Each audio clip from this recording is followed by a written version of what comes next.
Pop Art Popsicles. So I'm going to draw 3 popsicles in a row. You do not have to draw 3 popsicles in a row. Maybe you want to draw some of them larger or some of them smaller. Maybe you want to draw yours at a diagonal or one upside down. It doesn't really matter. You're the artist. Maybe you want to draw more than 3. I'm just kind of playing around, and that's what I'd like you to do too. Just kind of play around with the idea of pop art popsicles. Remember, pop art means popular, and I think popsicles are pretty popular.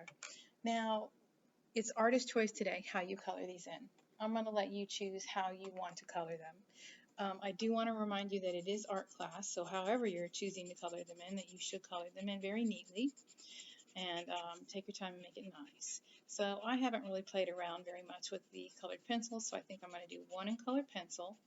And I know that pop art has very bright, bold colors, and so I'm going to make my colors very bright and bold. So that means I'm going to press harder with my colored pencil than I might normally do to get some color. And I'm going to use my warm colors for this one, just because I feel like it. Maybe you want to use different colors. Maybe you want to add details and design inside your popsicle, like little spirals or stars or hearts or diamonds. It's up to you. It doesn't really matter, and it certainly doesn't have to look like mine because it's your own art. Okay?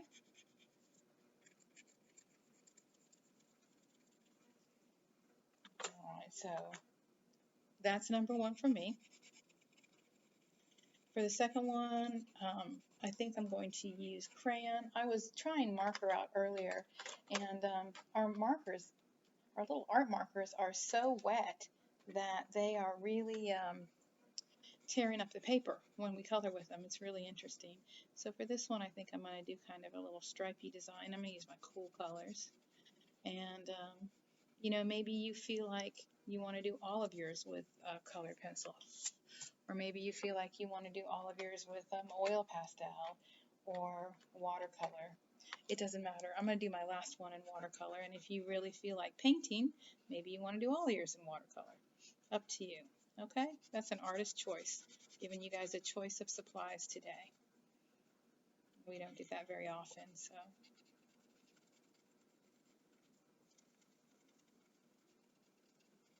Yeah, I'm trying to press really hard with my blues. Make it nice and dark. Okay.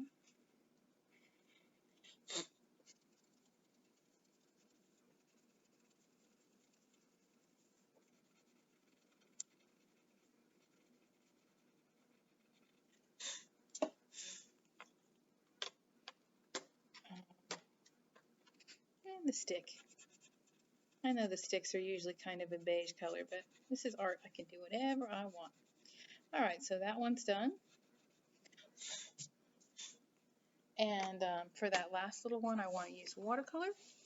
And I want my colors to bleed together, but I'm not going to do wet on wet. I'm going to do wet on dry because I want nice dark colors. So I've got my water cup here and my watercolors here.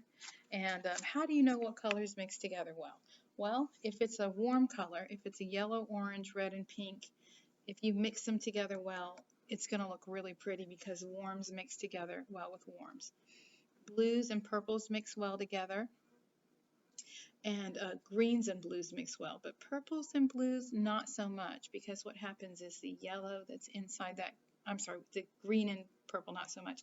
The yellow inside the green wants to mix with the red and blue and the purple, and they all kind of get together to make kind of a greenish brown. So these two look great together, blue and green. These two look great, but these two not so much. Green also mixes really great with yellow. So I think I'm going to do a warm color one over here, one of these. And I'm just going to start, as always, with my, I'm going to start with my lightest color. And I'm going to really, really load that brush up. You see I've dipped back into the water cup 3 or 4 times already. There we go. And even with it dipping 3 or 4 times, it did come out that dark. So let me add a little more. So that's one thing you can do to build up your color, is you can go back over it and add more color on the top. Get that glare off of it. And I'm going to clean my brush and go to my next warm color. Really, really get that brush going here. Really get it going. Get it really wet and full of paint. And I've done this about 3 times now to get it wet and full of paint. There we go. Let that bleed in. Maybe put a little bit of orange into the yellow. I really like this pink color here, so I'm going to give it a try. You don't have to hold your watercolors like I am. I just want the camera to see them really good for you guys. So that's 3 times now that I've put water into this because it was nice and dry. Remember, we let it dry overnight. And now we want to get it wet again.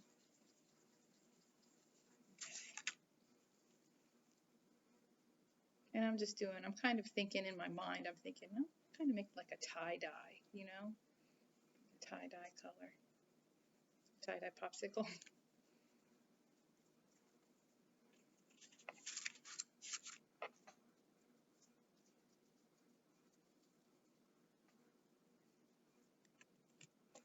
Okay, just a little bit for the stick.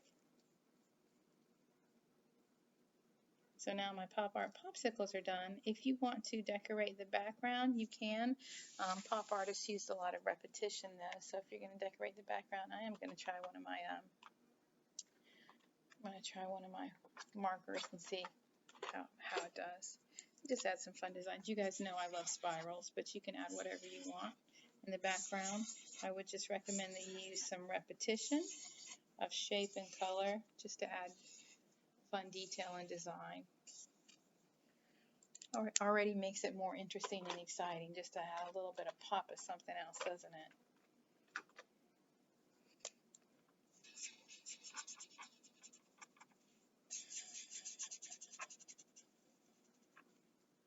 And I know you guys learned about repetition last year, but just to remind you, repetition means to repeat. So I'm repeating my circles right now, and I did my spirals. You can see my marker wants to fill up that paper.